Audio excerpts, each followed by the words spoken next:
I'm Ruby the Cherry. I'm Scrum. We're Suicide Boys. Come spend 24 hours with us in New Orleans.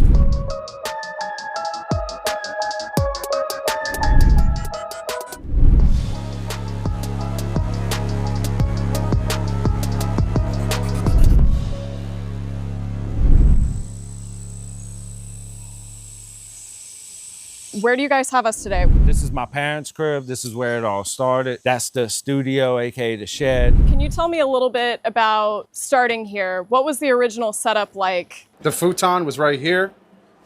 That was his computer station right there. We had a glittery chair that isn't here anymore, but it was really cute. We had black lights in here and shit. I haven't been in here in years, bro. I know. I can't believe he got the AC put in here and everything.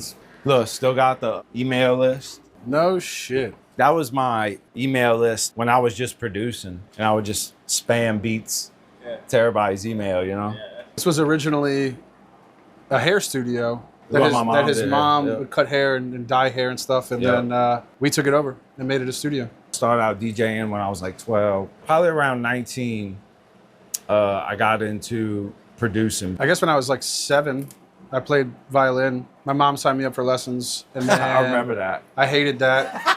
And I quit, and then I picked up marching snare and then the drum kit, and I guess I started taking it seriously when I was like 14.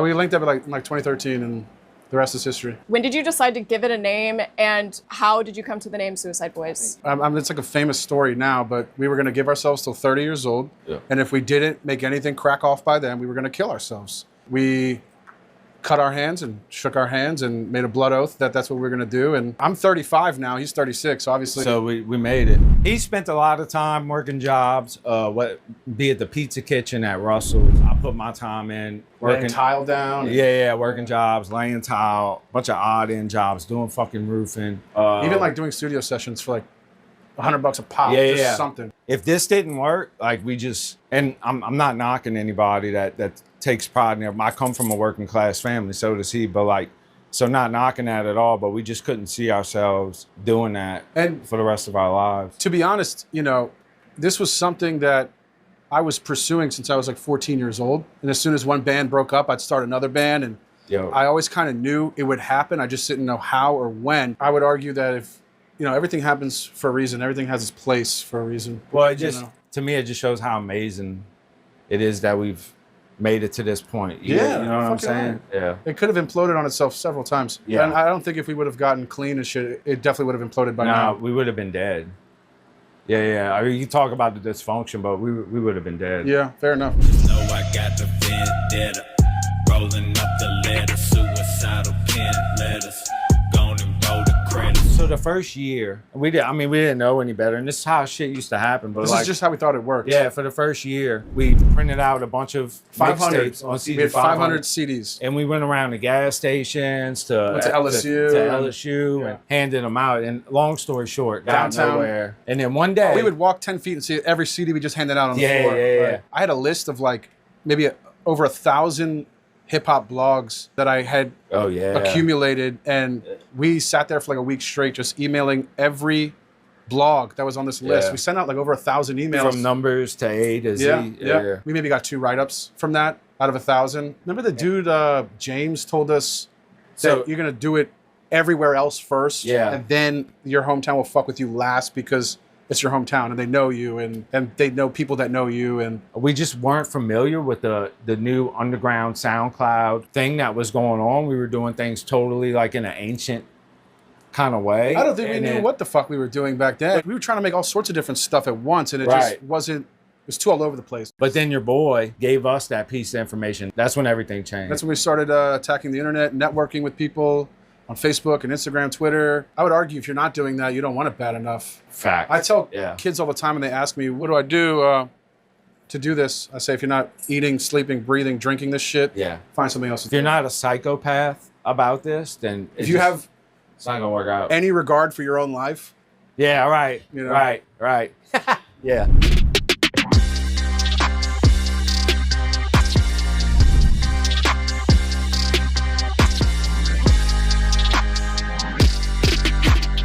Where are we? We're in New Orleans. This is Gentilly, 7th Ward. This is the Hornet's Nest, AKA 7th Ward Studios. Can you show me around a little bit? Yeah, absolutely. This is the studio. I used to live here for a little bit. our good luck Ram, I guess.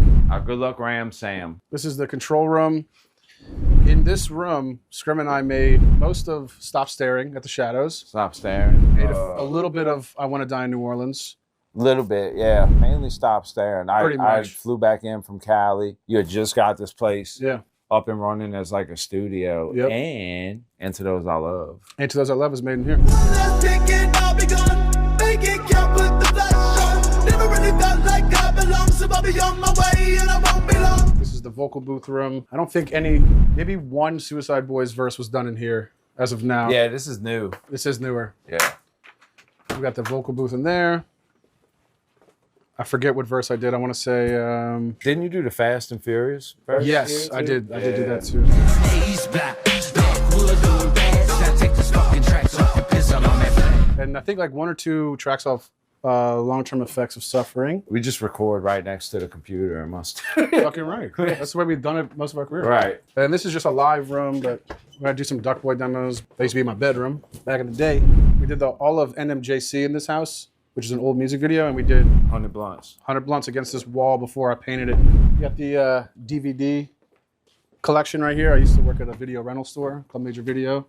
That's where I stole most of these. How old were you when you were 18. Yeah. 18. Yeah. That was the only job I ever had that wasn't at a restaurant. This house is like a shrine to Sopranos. You'll see some Sopranos art, some more Sopranos art on that side. And I basically make the guys that work here do a Sopranos run-through count. Right now we're at 23. That's how many times the entirety of the show was played in this house as background shit. Kind of talked a little bit about how you guys got started, and I want to bring us a little bit more to the present day with what you're working on with G59. Why did you decide to go that route in founding your own record label? We never wanted to be signed to someone else. For better or worse, it doesn't matter. Like, we wanted to be our own thing. And not only that, but develop it to where we can sign artists and we can bring, the brand can bring something to the table to help push these artists and make these other artists bigger, do whatever we can to help make them bigger. From the jump, even when we're done and we hang it up, we want that to live on. Do you guys consider yourselves to be like entrepreneurs as much as artists, or do you really feel like the art has to always come first and that second? The art always has to come first. Yeah. Like first and foremost, the art has to be not only presentable, but it has to have substance. It has to be packaged nicely, because I think that's the lifeblood of G59.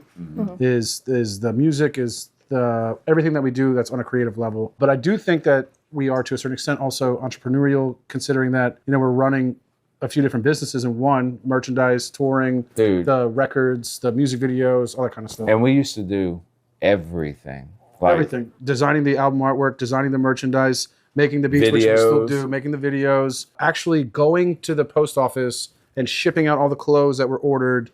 sitting there and typing up, because I didn't have, like, people can get the orders and print it. It's all, I didn't do none of that. Like, I had to type every single address in, go fill it myself, be at the post office from opening until after closing. Not only that, booking our own shows. Yeah, booking shows. I mean, we did everything. I think from the outside, fans probably look at y'all's lives and your careers as like this really glamorous and cool thing, but they don't have to see all the mundane, like going to Yeah. the post office type stuff. I always tell people when they meet us, or like I'll get told, like, man, my daughter's a really big fan of you. Like, it'd be crazy if she met. I was like, no, she'd be actually like really underwhelmed.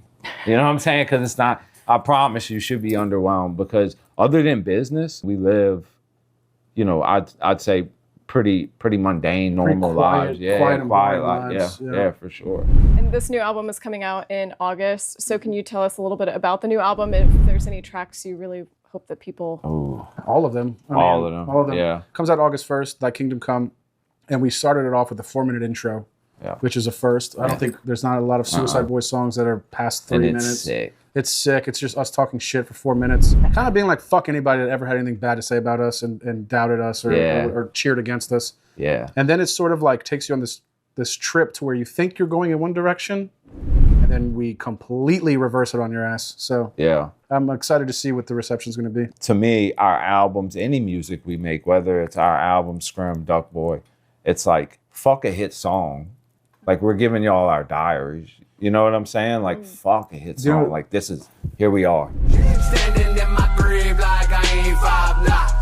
One more minute till the hour's done, I'll take my time. How have y'all, over the course of your career, worked to make sure that when you're using like Suicide Boys and talking about mental health problems that you've had and addiction issues, that you're not glorifying it, but you're just like being real about it? I can only tell you my real experience. You know what I'm saying? I'm not trying to glorify it. I'm literally telling you. It's like flexing our misery. Yeah, it was never like, hey, everybody, go do heroin. It's great. It was more like, this is what the fuck we do. I mean, we're still this way, I think, today, but we were very unapologetic.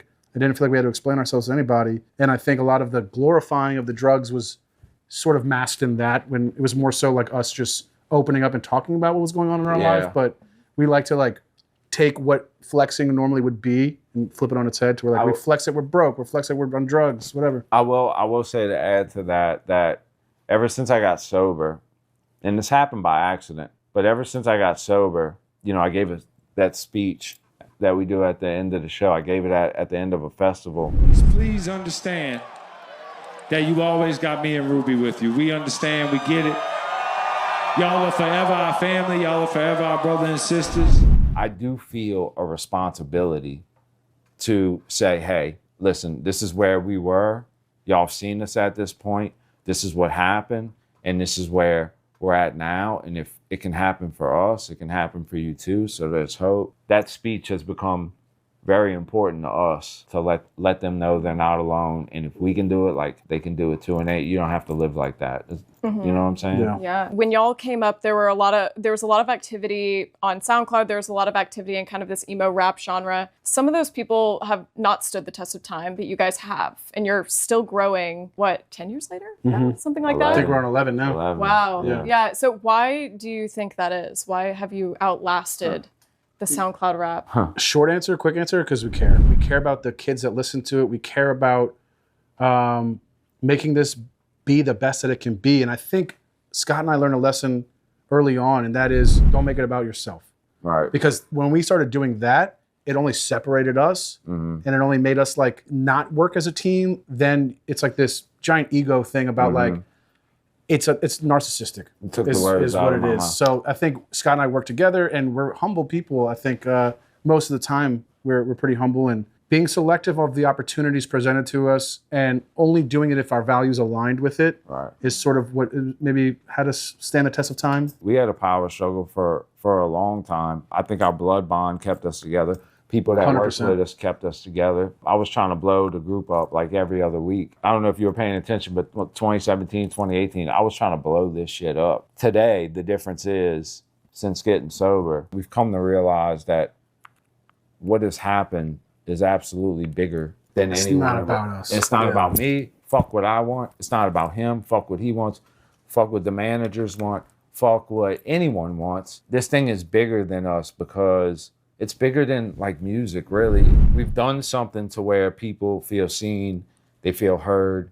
They feel like they belong. They feel like they belong. There's people they relate to. They've seen us come out of the struggle, so they feel hope. That's what it's all about. I believe, it's my belief, that God, you know, put us in this position to help people out. I hope that doesn't sound too egotistical or anything, but like, especially now more than ever. Yeah, I really believe, like, you know, we're here to help people. Before I met up with you guys, I was just kind of trying to make sure that I had seen everything and did all my research. And so I went on TikTok and I searched Suicide Boys on TikTok, and it popped up with a suicide prevention message and wouldn't let me find anything. Did you guys ever consider changing the name, knowing that there were like some blocks and we did recently, actually. I personally haven't talked to you about this, but I personally was like, yeah, fuck that. At the end of the day, we don't do this for followers. We don't do this to, I don't care what that number is. It could be 40 million. It could be fucking 40. I don't care. Yeah. At the end of the day, it's not about us. I think fans would get upset if we changed our names. It represents so much. It represents our unwillingness to conform to like what's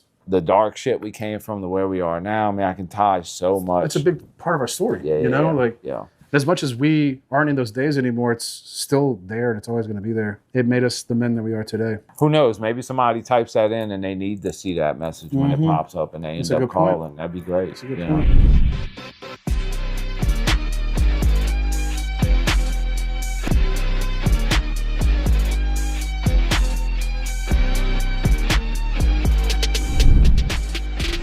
the end of the day, what is this next location that you're showing us? We're in the 9th Ward right now. This is where one of the spots I used to come and buy dope.